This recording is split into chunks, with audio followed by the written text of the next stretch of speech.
Pessoal, 13 trabalhadores paraguaios foram resgatados de uma fazenda em Pirapozinho em condições semelhantes à escravidão. Segundo o Ministério Público do Trabalho, eles eram mantidos em alojamentos precários e sem registro em carteira. Rubens Nakato está apurando essa história para a gente. Como é que foi essa operação, Nakato? Bom dia. Bom dia, Casagrande. Bom dia a todos que acompanham o SBT Interior. Olha, foi uma ação conjunta do Ministério Público do Trabalho por meio da Coordenadoria Nacional de Erradicação do Trabalho Escravo, Ministério do Trabalho e Previdência e também a Polícia Rodoviária Federal. Conseguiram então chegar até o local, numa fazenda em Pirapozinho, onde estavam esses 13 trabalhadores, entre eles um adolescente, todos paraguaios, viu? Trabalhando então na colheita de mandioca nessa fazenda, nessa propriedade em Pirapozinho. As condições de trabalho apuradas ali no local eram bastante precárias. Todos os trabalhadores estavam sem equipamentos de proteção individual, apenas com luvas que tiveram que ser adquiridas por eles próprios. No alojamento improvisado, as condições também eram péssimas, sem nenhuma higiene e apenas 2 quartos para acomodar aí todos eles.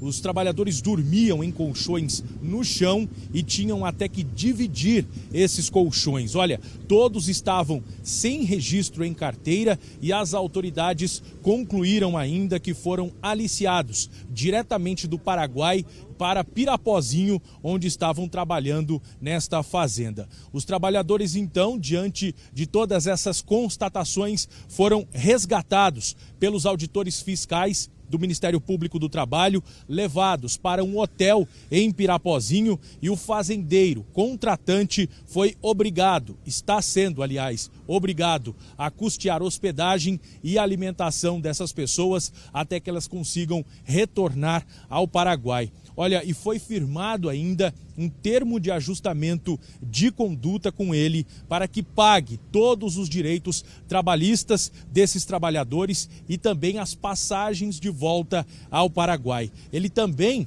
terá que arcar com as indenizações por danos morais individuais aos trabalhadores e ainda danos morais coletivos em nome de uma entidade assistencial em Pirapozinho.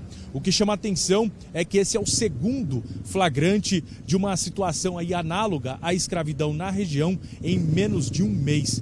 Em pleno século XXI, isso é inacreditável e lamentável, né, Casagrande? Por isso que a fiscalização é importantíssima, né? Tem pessoas aí que acham, porque quando você tem fiscalização, você acaba dificultando o trabalho de quem quer empregar. Empregar dessa forma, gente, ninguém quer ter um trabalho como esse.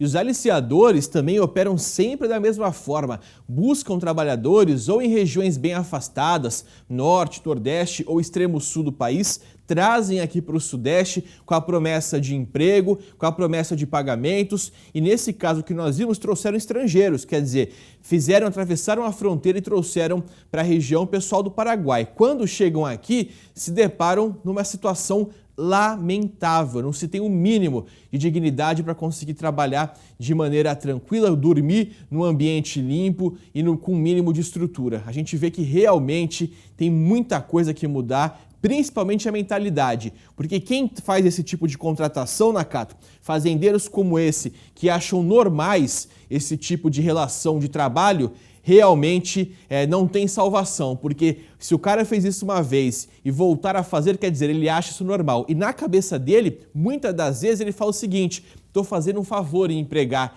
esse grupo de pessoas, quando na verdade a história não é bem essa. Obrigado, Nakato, pelas informações ao vivo aqui no SBT Interior.